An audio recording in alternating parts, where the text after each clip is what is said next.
ஆண்டவரும் இரட்சகருமாகிய இயேசு கிறிஸ்துவின் ஈடு இணையற்ற நாமத்தில் உங்கள் யாவருக்கும் எனது இனிய கிறிஸ்துமஸ் நல் வாழ்த்துக்களை தெரிவித்துக் கொள்கிறேன். கர்த்தர் தாமே ஒவ்வொருவரையும் ஆசீர்வதிப்பாராக. இந்த 2024ஆம் ஆண்டினுடைய கடைசி நாட்களுக்குள் நம்ம வந்திருக்கிறோம். இந்த வருடம் முழுவதும் தேவன் உங்களுக்கு செய்த எல்லா நன்மைகளுக்காய் தேவனை நீங்கள் அதிகமாய் ஸ்தோத்திரியுங்கள்.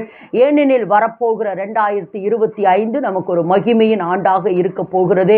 அந்த மகிமையின் ஆண்டுக்குள் பிரவேசிக்கிறதுக்கு உங்களை எந்த நேரமும் ஆயத்தப்படுத்தி கொண்டே இருங்கள். வருகிற 2025ஆம் ஆண்டு உங்களுக்கு மிகுந்த ஆசீர்வாதமாக இருக்கும் என்று சொல்லி கர்த்தருக்குள் நான் விசுவாசிக்கிறேன். இன்றைய நாளிலே நாம் கிறிஸ்துமஸ் செலிப்ரேஷனுக்குள் இருக்கிறோம்.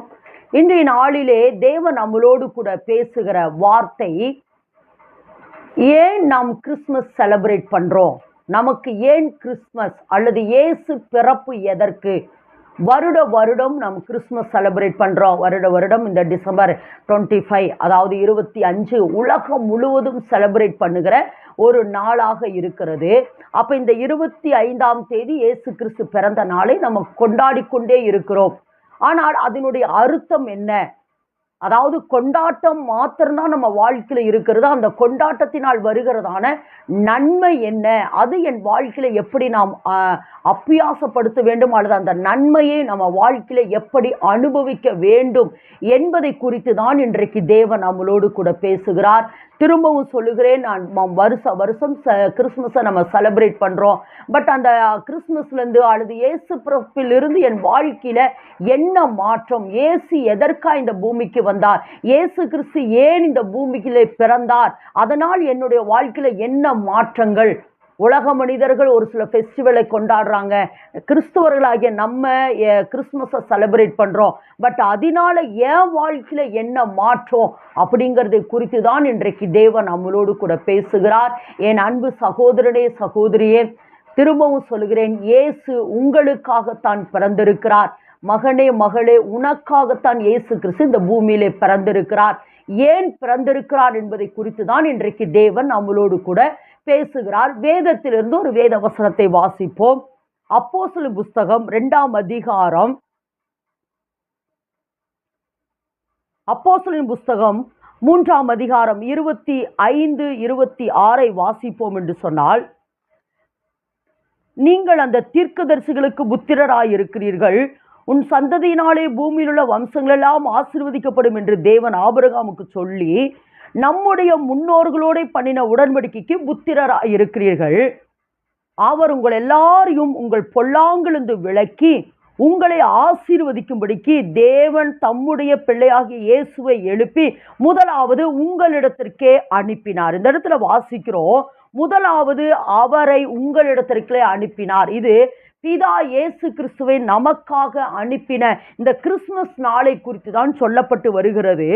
வேதத்துல நம்ம வாசிக்கிற பொழுது 25வது வேத வசனம், பூமியில் உள்ள எல்லா ஜனங்களுக்கும் நாம் ஆசீர்வாதமாய் இருக்கும்படி 25 வாசிக்கிற பொழுது, நீங்கள் அந்த தீர்க்கதரிசிகளுக்கு புத்திரராயிருக்கிறீர்கள், உன் சந்ததியினாலே பூமியின் வம்சங்கள் எல்லாம் ஆசீர்வதிக்கப்படும் என்று தேவன் ஆபிரகாமுக்கு சொல்லின அந்த உடன்படிக்கைக்கு நாம் புத்திரராயிருக்கிறோம் என்று சொல்லி வேதத்துல வாசிக்கிறோம்.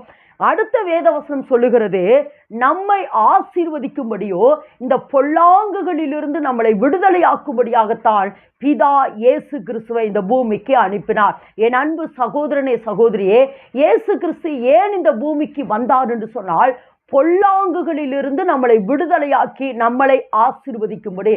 திரும்பவும் சொல்லுகிறேன், இந்த பொல்லாத உலகத்திலிருந்து பொல்லாத கிரியைகளிலிருந்து நம்மளை விடுதலையாக்கி நம்மளை ஆசீர்வதிக்கும்படியாகவே, நம்மளை ஆசீர்வதிக்க வேண்டும் என்கிறதான பிதாவினுடைய விருப்பத்திற்காகவே பிதா இயேசு கிறிஸ்துவை இந்த பூமிக்கு அனுப்பினார். அதுதான் கிறிஸ்துமஸ். பொல்லாங்குகளிலிருந்து விடுதலையாக்கும்படி. இந்த பொல்லாங்கு என்பது என்ன என்பதை குறித்து ஒரு சில வசனங்களிலிருந்து நான் உங்களிடத்துல விவரித்து காட்ட விரும்புகிறேன். தேவன் முதலாவது வானத்தையும் பூமியையும் சிருஷ்டித்தார். அதிலே ஆதாமையும் ஏவாளையும் தேவன் உண்டு பண்ணினார். உண்டு பண்ணி அவர்களை ஆதியாகமம் 1:2 வாசிக்கிற பொழுது அவர்களை ஏதேன் தோட்டத்தில் வைத்தார், அவர்களை ஆசீர்வதித்தார். நீங்கள் பழுகி பெருகி பூமியை நிரப்புங்கள் என்று சொல்லி தேவன் அவர்களை ஆசீர்வதித்தார் என்று வேதத்தில் வாசிக்கிறோம். அதோடு கூட தேவனோடு கூட அவர்கள் நல்ல ஒரு கனெக்ஷன்ல இருந்தாங்க. தேவன் என்ன செய்தார்? அனுதினமும் ஆதாமோடும் ஏவாளோடு கூட உலாவிக் கொண்டிருந்தார். ஒரு பக்கம் தேவனோடு கூட ஒரு நல்ல ஐக்கியம் இருந்தது, இன்னொரு பக்கம் தேவன் என்ன செஞ்சாரா? பூமியிலே அவர்களை ஆசீர்வதித்திருந்தார். அவர்கள் எல்லா விதத்திலும் அவர்கள் ஆசீர்வதிக்கப்பட்டிருந்தார்கள். அந்த ஒரு குடும்பத்துக்காகவே 4 நதிகளை கூட தேவன் உண்டு பண்ணினார். ஐபிராத் என்கிறதான அந்த 4 நதிகளை தேவன் என்ன செஞ்சார்னா உண்டு பண்ணினார். அப்படியெல்லாம் தேவன் ஆதாமையும் ஏவாளையும் இந்த பூமியிலே ஆசீர்வாதமாகத்தான் வைத்திருந்தார். 1ஆம் அதிகாரம் 2ஆம் அதிகாரம் இது நமக்கு தெரிந்த சத்தியம். 3ஆம் அதிகாரத்திலே சாத்தான் உள்ளே வருகிறார். உள்ளே வந்தவுடனே அவன் அவர்களை வஞ்சித்து அவன் என்ன செஞ்சானா? முதலாவது தேவனோடு இருக்கிறதான அந்த ஐக்கியத்தை என்ன செஞ்சானா? கட் பண்ணுனா. அந்த கனெக்ட்ல இருந்த அந்த ஐக்கியத்தை முதலாவது என்ன பிசாசு அந்த ஐக்கியத்தை கட் பண்ணுனா. அதற்கு பின்பு அவர்கள் ஆசீர்வாதமா இருந்த அவர்களை சாபத்துக்குள்ள என்ன செஞ்சா? சாத்தான் தள்ளிவிட்டான். அப்படி தள்ளப்பட்ட அந்த சாத்தானுடைய பெயர்தான் பொல்லாங்கன் என்று சொல்லி மத்தேயில வாசிக்கிற பொழுது, மத்தேயு 13:19, அப்போஸ்தலர் 13:10 வாசிக்கிற பொழுது இந்த பொல்லாங்கானவன் சாத்தானை குறித்து வேதத்தில் வாசிக்கிற பொழுது இந்த பொல்லாங்கானவன் என்று சொல்லி வேதத்தில் வாசிக்கிறோம். சாத்தானை தேவன் நமக்கு எப்படி அடையாளப்படுத்தி காட்டுகிறார் என்று சொன்னால் பொல்லாங்கன். அப்போ தேவன் மனிதர்களிடத்தில், அதாவது ஆதாம் ஏவாள் இடத்துல தான் இந்த உலகத்தை கொடுத்திருந்தார், அல்லது தேவனோடு கூட அவர்கள் நல்ல ஒரு ஐக்கியத்தில் இருந்தார்கள். ஆனால் சாத்தான் அவர்களை வஞ்சித்தபடினாலே இந்த உலகம் யாருடைய கையில போகப்பட்டது என்று சொன்னால் சாத்தானுடைய கையில, அதாவது பொல்லாங்கனுடைய கையிலே போய்விட்டது. பொல்லாங்கனுடைய கையிலே என்ன செஞ்சாங்க? இந்த ஆதாம் ஏவாளும் இந்த உலகத்தை பொல்லாங்கனுடைய கையிலே கொடுத்து விட்டாள் என்று சொல்லி வேதத்துல வாசிக்கிற பொழுது 1 யோவானின் புத்தகம் 5ஆம் அதிகாரம் 19 வாசிக்கிற பொழுது, 1 யோவானின் புத்தகம் 5ஆம் அதிகாரம் 19 வாசிக்கிற பொழுது, நாம் தேவனால் உண்டாயிருக்கிறோம் என்றும் உலகம் முழுவதும் பொல்லாங்குக்குள் கிடக்கிறது என்றும் அறிந்திருக்கிறோம். அப்போ பொல்லாங்கான சாத்தானுடைய கையிலே இந்த உலகம் முழுவதும் போய்விட்டது. அப்ப இந்த உலகம் முழுவதுமே யாருடைய கையில இருக்குது என்றால் பொல்லாங்கானவனுடைய கைகளுக்குள்ள இருக்கிறது. அப்போ இந்த உலகம் முழுவதும் பொல்லாங்கானவனுடைய கைக்குள்ள இருக்கிறதுனால இந்த உலகத்தில் பிறக்கிற எல்லா மனிதர்களுமே என்ன ஆகிவிடுகிறார்களால்? பொல்லாங்கானவர்களால் அல்லது பொல்லாதவர்களாய். அதாவது இந்த உலகத்துல பிறக்கிற பொழுது தேவ சாயலோட தேவ உணர்வோட அப்படிதான் பிறக்கிறோம். ஆனா இந்த உலகத்துக்குள்ள வருகிற பொழுது, அல்லது இந்த உலகத்துக்குள்ள பிறக்கிற பொழுது, அல்லது இந்த உலகத்துக்குள்ள விழுந்து இந்த உலகத்தினுடைய கிரியைகளோடு கூட அப்படியே நடக்க நடக்க நடக்க நடக்க நல்ல மனிதர்கள் கூட எப்படி மாறி விடுகிறார்களா? பொல்லாங்கானவர்களாய் மாறி விடுகிறார்கள் என்று சொல்லி ஆதியாகமத்தில் வாசிக்கிற பொழுது, ஆதியாகமத்தின் புஸ்தகம் 8ஆம் அதிகாரத்தில் வாசிக்கிற பொழுது, ஆதியாகமத்தின் புஸ்தகம் 8ஆம் அதிகாரத்தில் வாசிக்கிற பொழுது, சிறு வயது தொடங்கி, அதாவது ஆதியாகமத்தின் புஸ்தகம் 8ஆம் அதிகாரம் 21 வாசிக்கிற பொழுது, சுகந்த வாசனை கர்த்தர் முகந்தார். அப்பொழுது கர்த்தர், இனி நான் மனுஷன் நிமித்த பூமியை சபிப்பதில்லை, மனுஷனுடைய இருதயத்தின் நினைவுகள் அவன் சிறு வயது தொடங்கி பொல்லாததாகவே இருக்கிறது. அப்போ அந்த மனுஷன் இந்த பொல்லாங்கான இந்த உலகத்துக்குள்ள பிறந்த நாளிலிருந்தே அவனுடைய நினைவுகள் நித்த எப்படிதான் இருக்குதாமா?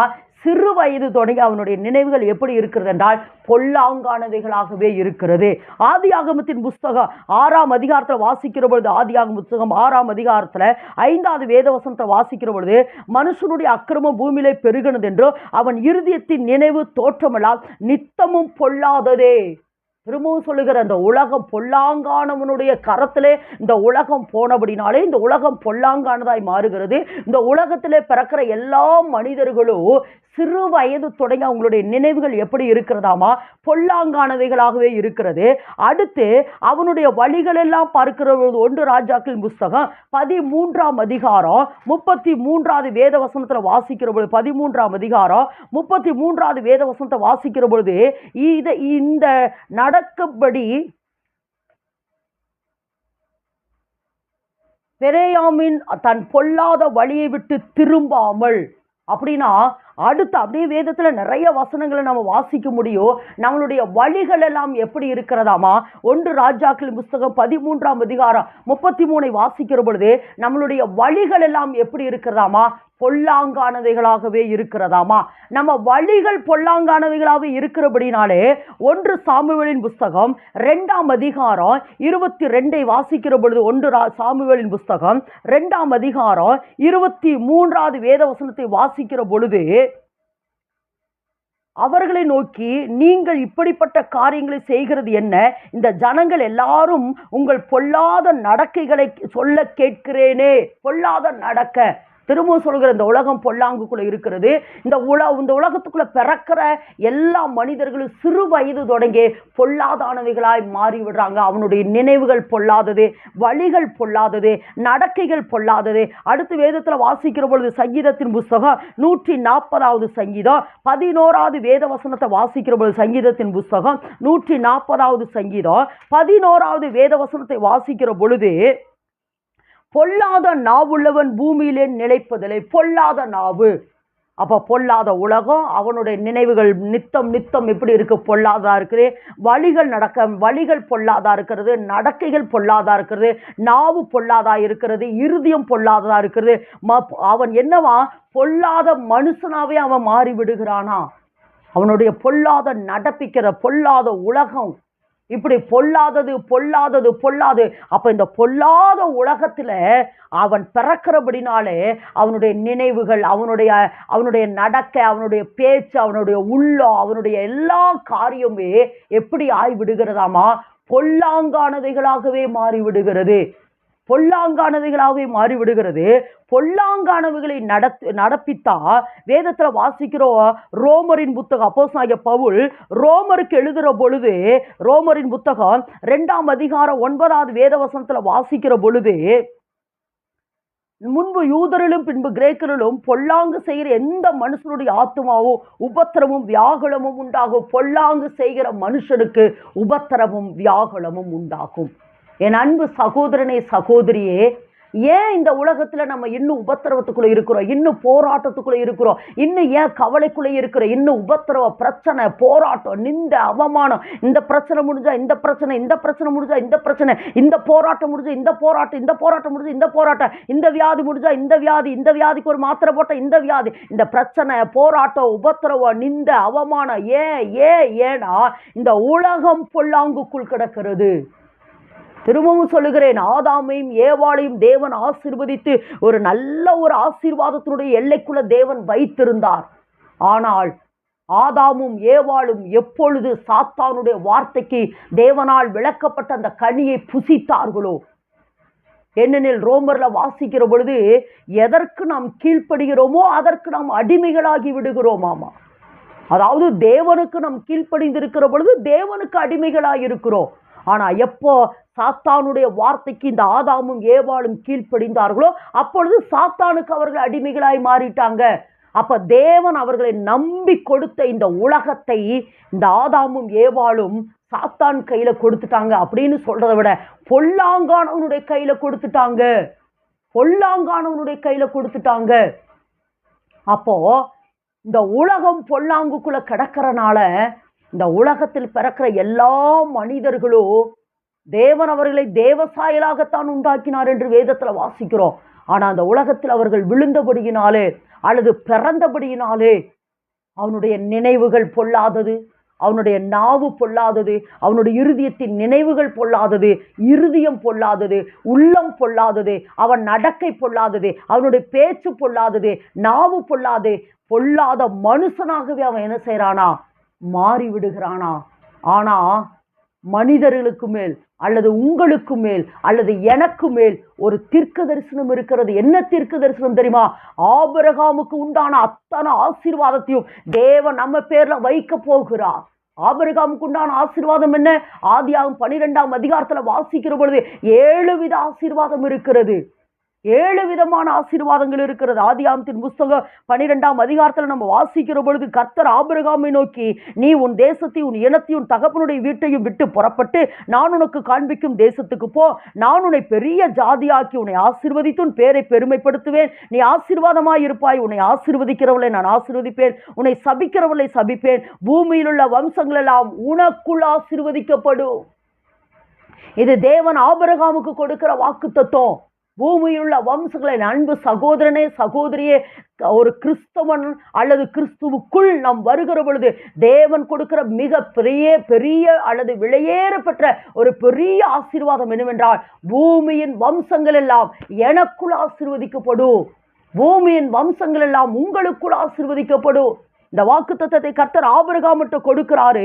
அந்த ஆபிரகாமுக்கு கொடுத்த வாக்குத்தத்தம் அப்படியே யார்கிட்ட வருதுன்னா ஈசாக்கு கிட்ட வருகிறது. ஆதியாகமத்தின் புஸ்தகம் 26ஆம் அதிகாரம் 5வது வேதவசனத்துல வாசிக்கிற பொழுது, 26ஆம் அதிகாரம் 5வது வேதவசனத்துல வாசிக்கிற பொழுது, நான் உன் சந்ததியை வானத்து நட்சத்திரங்களைப் போல பெருக பண்ணி உன் சந்ததி இந்த தேசத்தில் யாவையும் தருவேன். உன் சந்ததிக்கு இந்த தேசத்தை யாவையும் தருவேன். உன் சந்ததிக்குள் பூமியின் வம்சங்கள் எல்லாம் ஆசீர்வதிக்கப்படும். இது அப்படியே ஆபிரகாம் ஈசாக்கு கிட்ட வருகிறது.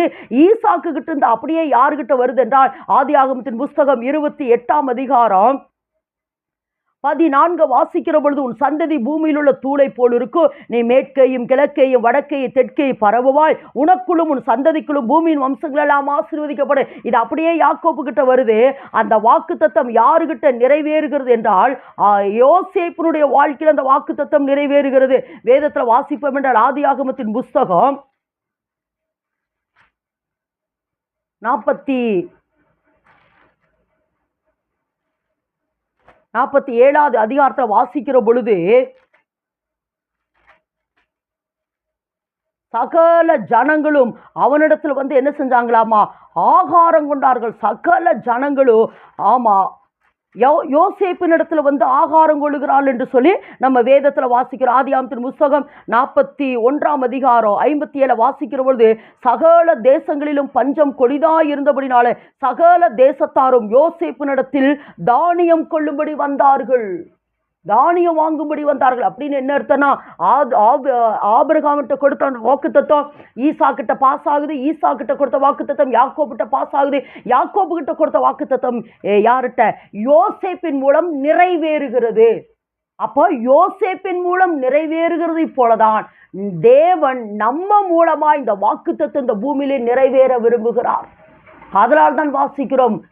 ஆதியாகமத்தின் புஸ்தகம் 3ஆம் அதிகாரம் 25 வாசிக்கிற பொழுது, இந்த வாக்குத்தத்தத்துக்கு நாம் புத்திரராய் இருக்கிறோமே, இந்த வாக்குத்தத்தம் நம்ம வாழ்க்கையிலே நிறைவேற வேண்டும். எந்த வாக்குத்தத்தம்?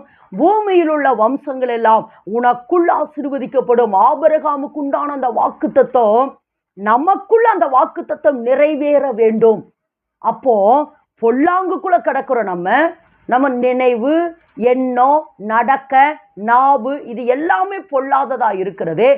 அப்ப எப்படி தேவன் அந்த வாக்குத்தத்தத்தை நிறைவேற்ற முடியும்? ஆதலால் தான் சொல்லுகிறார், இந்த பொல்லாங்குகளிலிருந்து உங்களை விடுதலையாக்கி உங்களை ஆசீர்வதிக்கும்படிக்கு தேவன் தமது பிள்ளையாகிய இயேசுவை உங்களிடத்திற்கு அனுப்பினார். திரும்பவும் சொல்லுகிறேன், என் அன்பு சகோதரனே சகோதரி, திரும்பவும் சொல்லுகிறேன், நம்ம மேல ஒரு வாக்குத்தத்தம் இருக்கிறது. என்ன வாக்குத்தத்தம்? பூமியின் வம்சங்கள் எல்லாம் எனக்குள் ஆசீர்வதிக்கப்படணும். அந்த வாக்குத்தத்தம் இருக்கிறது. அந்த வாக்குத்தத்தத்தை தேவன் என்னிலிருந்து நிறைவேற்ற விரும்புகிறார். அந்த வாக்குத்தத்தம் என்னிலிருந்து நிறைவேற்ற வேண்டும் என்றால் இந்த பொல்லாங்குகளிலிருந்து நான் விடுதலையாகணும். இந்த பொல்லாங்கிலிருந்து நான் விடுதலையாகி ஆசீர்வதிக்கப்படணும். அப்படி நான் ஆசீர்வதிக்கப்பட வேண்டும் என்பதற்காகத்தான் இயேசு கிறிஸ்துவை தேவன் இந்த பூமிக்கு அனுப்பினார். அதுதான் கிறிஸ்துமஸ். அதுதான் இயேசு பிறந்த நாளாக நம்ம கொண்டாடி கொண்டிருக்கிறோம். வருஷம் இயேசு பிறந்த நாளை கொண்டாடுகிறோம். ஆனால் அந்த கொண்டாட்டத்தினால நம்ம வாழ்க்கையில என்ன மாற்றம் வந்திருக்கிறது? என் அன்பு சகோதரனே சகோதரியே, டிசம்பர் 25 வந்தால் அல்லது டிசம்பர் மாதம் வந்தா ஸ்டார் கட்டுறோம், கிறிஸ்துமஸ் ட்ரீ வைக்கிறோம், புது ட்ரெஸ் வாங்குறோம், சர்ச்சை அலங்கரிக்கிறோம், நிறைய ப்ரோக்ராம் பண்றோம், கேரல் பண்றோம், எல்லாமே நடக்கிறது. ஆனால் அதனுடைய ஆழமான அர்த்தம் என்ன என்பதை இன்றைக்கு தேவன் நமக்கு வெளிப்படுத்துகிறார். இன்றைக்கு தேவன் வெளிப்படுத்துகிறார். ஒருவேளை இதுவரைக்கும் இதனுடைய இயேசு எதற்காக இந்த பூமிக்கு பிறந்தார் என்பதை ஒருவேளை நீங்கள் அறியாமல் இருந்திருப்பீர்கள் என்றால், இன்றைக்கு தேவன் உங்களுக்கு சொல்லுகிற ஒரு வார்த்தை என்னவென்று சொன்னால், எதற்காய் கிறிஸ்துமஸ் என்று சொன்னால், பொல்லாங்கிலிருந்து என்னை விடுதலையாக்கி என்னை ஆசீர்வதித்து அந்த ஆதியாகமம் 1ஆம் அதிகாரம் 2ஆம் அதிகாரத்துக்குள் தேவனனை கொண்டு வர வேண்டும். அந்த பிளேஸுக்கு, அந்த எல்லைக்கு, அந்த ஸ்தானத்திற்கு நான் ஆதாமும் ஏவாளும் தேவனோடு எப்படி உலாவிக் கொண்டிருந்தார்களோ, தேவனோடு எப்படி ஐக்கியமாக இருந்தார்களோ, தேவனோடு எப்படி பேசிக் கொண்டிருந்தார்களோ, அந்த எல்லைக்கு கொண்டு வர வேண்டும் என்பதற்காகத்தான் இயேசு கிறிஸ்து இந்த பூமிக்கு வந்தார். ஏனெனில் தேவனுக்கு ஒரே வருத்தம், சாயலினால் உண்டாக்கப்பட்ட என் மகனை, என் மகளோடு ஒரு பெரிய பிளவு வந்துருச்சே, அந்த அவர்களோடு கூட என்னால் ஐக்கியமா இருக்க முடியல, அவர்களோடு கூட நான் உலாவ முடியலையே, அவர்களோடு கூட நான் பேச முடியல என்கிறது தேவனுடைய ஒரு பெரிய ஒரு வேதனை. அந்த வேதனையை நிவர்த்தி செய்யும்படியாகத்தான் இயேசு இந்த பூமிக்கு வந்தார். அதற்காகத்தான் இயேசு இந்த பூமிக்கு வந்தார். இன்னொரு காரியத்தை நான் உங்களுக்கு சொல்ல விரும்புகிறேன். அதாவது முதலாவது தேவன் நோவா காலத்துல அந்த உலகத்தை அழிக்கிறார். ஆதியாகமத்தின் புஸ்தகம் 6ஆம் அதிகாரத்துல வாசிக்கிற பொழுது அன்றைக்கு பொல்லாத உலகமாய் இருந்தது. ஆதியாகமத்தின் புஸ்தகம் 6ஆம் அதிகாரத்துல வாசிக்கிற பொழுது தேவன் அந்த உலகத்தை அழிக்க நினைத்தார். 38ஆம் அதிகாரத்துல வாசிக்கிற பொழுது, 38ஆம் அதிகாரம் 7வது வேதவசனத்துல வாசிக்கிற பொழுது, யூதாவின் மூத்த மகனாகிய ஏர் என்பவன் கர்த்தரின் பார்வைக்கு பொல்லாதவனாய் இருந்தபடியால் கர்த்தர் அவனை அழித்து போட்டார். கர்த்தர் அவனை அழித்து போட்டார். அப்போ நம்ம வேதத்துல வாசிக்கிறோம், முழு உலகத்தையும் அழித்தார். 1. 2வது சோதோம் கொமோரா பொல்லாததா இருந்தபடினால அழித்தார். இந்த இடத்துல ஒரு மனுஷனை தேவன் அழித்தார். நான் கேட்கிறேன், அன்னைக்கு இல்லாத பாவமா இன்னைக்கு இருக்கா? சரி, இன்னைக்கு இல்லாத பாவமா அன்னைக்கு இருந்தது. இன்னைக்கு பாவம் பெருகிறது. பாவம் பெருகினது. சின்ன பிள்ளைகள் இருந்து ஓரின சேர்க்கினுடைய பாவம், சின்ன பிள்ளைகள் குடிக்கும் போதைக்கு அடிமைப்பட்டு அவ்வளவு பாவங்கள் இன்னைக்கு பூமியில பெருகி கொண்டு இருக்கிறது. இன்னைக்கு இல்லாத பாவமா அன்னைக்கு இருந்தது. ஏன் தேவன் பூமியை அழித்தார்? ஏன் அவ்வளவு பாவங்கள் பெருகி இருந்ததால, பொல்லாததா இருந்தபடினால அழித்தார்? என் அன்பு சகோதரன், என் அன்பு சகோதரியே, உங்களுக்கு நான் சொல்லுகிறேன், அன்றைக்கு இருந்த பாவங்களை விட இன்றைக்கு பாவங்கள் மிகுதியா இருக்கிறது. ஆனால் அன்றைக்கு தேவன் அந்த பூமியையும் சோதோம் கொமோராவையும் அந்த மனுஷனையும் அழிக்க நினைத்தார். ஆனால் இன்றைக்கு நம்மளை ரட்சிக்க நினைத்திருக்கிறார். ஆதலால் தான் இயேசு கிறிஸ்து இந்த பூமிக்கு வந்தார். ஆதலால் தான் இயேசு கிறிஸ்துவை பிதா இந்த பூமிக்கு இயேசு கிறிஸ்துவை அனுப்பினார். என் அன்பு சகோதரன், அன்பு சகோதரி, திரும்பவும் சொல்றேன், அன்றைக்கு அவர்களை அழிக்க நினைத்தார். இன்றைக்கு நம்மளை ரட்சிக்க நினைத்தபடினால்தான் ரட்சகராகிய இயேசு கிறிஸ்துவை இந்த பூமிக்கு அனுப்பி இருக்கிறார். இதுதான் கிறிஸ்துமஸ். இதுதான் கிறிஸ்துமஸ். ஆனால் ஒன்று சொல்லிக் கொள்ளுகிறேன், நாம் கிறிஸ்துமஸை விட நமக்கு ஈஸ்டர் முக்கியமான ஒரு பண்டிகை. ஏனெனில் ஒரு காரியத்தினுடைய துவக்கத்தை பார்க்கலும் முடிவு நன்றாக இருக்கணும். ஒரு காரியத்தினுடைய துவக்கத்தை பார்க்க முடிவு நல்லது. இயேசு கிறிஸ்து இந்த பூமிக்கு வந்தது பெரிதல்ல, ஆனால் நமக்காக இந்த பூமியில என்ன செய்தார் அதுதான் முக்கியம். இயேசு இந்த பூமிக்கு வந்தபடினால நம்ம கிறிஸ்துமஸை செலிப்ரேட் பண்றோம். ஓகே, நம்ம கிறிஸ்துமஸை செலிப்ரேட் பண்ற மாதிரி ஈஸ்டர் செலிப்ரேட் பண்றோமா? குட் ஃப்ரைடேவை செலிப்ரேட் பண்றோமா? வீடு வீடா நம்ம கேரல் போறோமா? அதுக்காக ட்ரீ வைக்கிறோமா? ஸ்டார் கட்டுறோமா? இல்ல. ஆனா இயேசு கிறிஸ்து இந்த பூமிக்கு வந்ததனுடைய ஒரே நோக்கம் என்னவென்றால், பொல்லாங்குகளிலிருந்து உங்களை ரட்சித்து, உங்களை விடுதலையாக்கி, உங்களை ஆசீர்வதித்து, ஆபிரகாமுக்கு உண்டான அத்தனை ஆசீர்வாதங்களையும் உங்கள் பேரிலே வைக்கும்படியாகத்தான் இயேசு கிறிஸ்து இந்த பூமிக்கு வந்தார். இயேசு கிறிஸ்து இந்த பூமிக்கு வந்தார். என் அன்பு சகோதரனே, சகோதரியே, திரும்பவும் சொல்லுகிறேன், வருட வருடம் நாம் செலிப்ரேட் பண்றது பெரிதல்ல. ஆனால் இயேசு கிறிஸ்து வந்த நோக்கத்தை விளங்கி கொண்டு, அந்த இன்டென்ஷனை விளங்கி கொண்டு, அதனுடைய விளக்கத்தை விளங்கி கொண்டு, அதற்காய் அர்ப்பணிச்சு இந்த கிறிஸ்துமஸ் என் வாழ்க்கையிலே அல்லது இந்த பொல்லாத உலகத்திலிருந்து என்னை விடுதலையாக்கி இயேசு கிறிஸ்து வந்ததனுடைய நோக்கம் என் மேல ஒரு பெரிய ஆசீர்வாதம் வருகிறது என்கிற அந்த விசுவாசத்தோடு நீங்க செலிப்ரேட் பண்ணீங்களா, இதுதான் உங்களுக்கு ஒரு உண்மையான கிறிஸ்துமஸா இருக்க போகிறது. ஒருவேளை இயேசு வந்தார், ஓகே, ஆனா நான் அடுத்து என்ன செய்யணும்?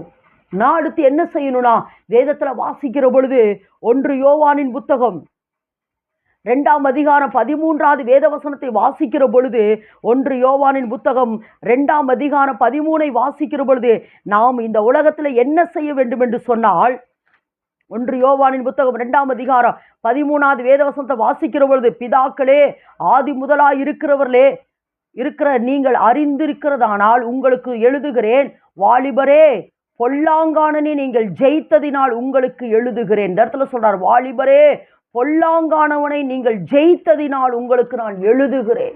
இந்த பொல்லாங்கானவனை இந்த பூமியிலே நாம் ஜெயிக்க வேண்டும். கிறிஸ்துமஸ் செலிப்ரேட் பண்ணிட்டோம், ஓகே, நீ அடுத்து நமக்கு ஈஸ்டர் வரும், குட் ஃப்ரைடே வரும் அப்படிங்கிறது இல்லை. அடுத்து இயேசு இந்த பூமிக்கு வந்ததனுடைய நோக்கம்தான் அடுத்த காரியம், அது குட் ஃப்ரைடே, அடுத்து ஈஸ்டர். அப்போ இந்த உலகத்திலே இயேசு சொல்றாரு, இந்த உலகத்தை நான் ஜெயித்தேன், உலகத்தில் உங்களுக்கு உபத்திரவம் உண்டு, ஆனாலும் நான் உலகத்தை ஜெயித்தேன், நீங்கள் திடன் கொள்ளுங்கள் என்று சொல்றார். அப்போ இயேசு இந்த உலகத்திலே இருந்து அவர் ஜெயித்தார். அதுபோல நாமும் இந்த உலகத்திலே இருந்து இந்த பொல்லாங்கானவனை ஜெயித்து தேவன் நமக்கு ஆதியிலே வைத்திருந்ததான அந்த ஆதியாகமம் 1ஆம் அதிகாரம் 2ஆம் அதிகாரம் அந்த இடத்திற்கு வர வேண்டும். இந்த பொல்லாங்கானவனை நாம் ஜெயிக்க வேண்டும். இந்த உலகத்தில் உபத்திரம் உண்டு, பிரச்சனை உண்டு, போராட்டம் உண்டு. நான் ரோமர் 2:9 வாசித்தது போல பொல்லாங்கானவைகளில் அவன் நடப்பித்தபடினாலே நமக்கு இந்த உலகத்தில் உபத்திரவம் உண்டு, வேதனை உண்டு, துக்கம் உண்டு, பிரச்சனை உண்டு. இதெல்லாம் நம்ம வாழ்க்கையில இருக்கும். ஆனால் அவைகளை ஜெயித்து ஜெயித்து ஜெயித்து ஜெயித்து வேதத்துல வாசிக்கிறோம். ஆதியாகமம் 1ஆம் அதிகாரத்துல பொல்லாங்கானவனுடைய கையில இந்த உலகம் போன உடனே அல்லது இவர்கள் தோற்று போனபடினால முதல் தேவன் செய்தது என்ன தெரியுமா? ஜீவ விருட்சத்தின் கனியை வேலியடைத்தார். ஆனா வெளிப்படுத்தல நீங்கள் வாசிக்கிற பொழுது முதலாவது சொல்றாரு, ஜெயங்கொள்ளுகிறவனவனோ அவனுக்கு ஜீவ விருட்சத்தினுடைய கனியை தருவேன். ஏன்னா அதைத்தான் முதல்ல அடைச்சாரு.